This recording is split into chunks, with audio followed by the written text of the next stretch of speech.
Tago.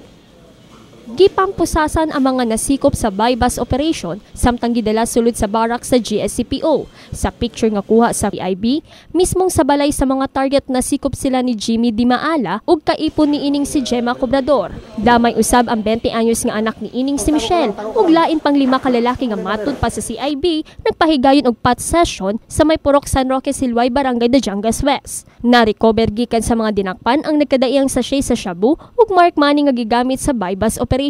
Doon na usab mga drug paraphernalias. Sa tulong din natin mga tipster, tapos makuha na ng pinapasok natin yung confidential asset natin. So it so happen nabilhan tong si Jimmy at saka itong si Gemma Cobrador, si Jimmy Dimaala. Ayun. So kinasa natin ang operation against sa kanila, joint ang City Anti-Illegal Drugs, tapos sa pangunguna ng CEO ko si Police Superintendent Kadungon. So pati ng Police Station 1. So yun, nag-conduct tayo ng bypass operation sa Purok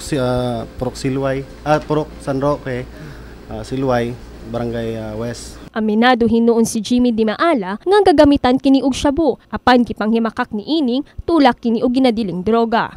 Gani ingon man ang kaipon ni ining si Gemma, kikatingala ang pagkasikop kaniya. Sa totoo sir, gagamit ko. Pero sila nga pamaligya. Huwag ko kabaligya. Tingala gani ko nga ako yung gindakop nga huwag man ko yung baligya sang sos. Kuha ng kuya, gadagan-lagan ng kusina. Kung may mapabakal sa akin, amo na ikuha ko lang. Pero sila nga ako mismo nga may ara ko, tag-isa kasako nga ko, huwag ko na iya. Pamursinto ko lang ko sir para makakaon man ta. Dito, bago mo ko abot. Ikan sa eskulahan. Magkuha ito tablet ng iprinda ba? Naprinda ang tablet, dugay man itong naprindahan. Ang timing iba abot. Nakulatan gani ko.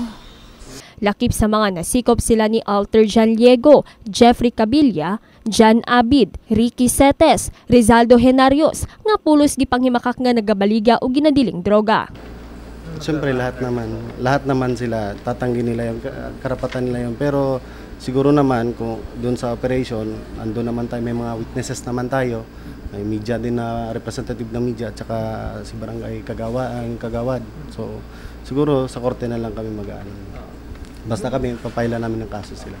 Nasayran nga kanhi miyembro sa Philippine Marines ang usa sa mga dinakpan nga si Jan Abid nga taga Pulumulok, South Cotabato, samtang si Jimmy Dimaala nga usa ka kanhi miyembro sa Philippine Army nga na-assign sa Sulu apan nag-awol. Dati sa Hulu dati. 2011 ako natanggal.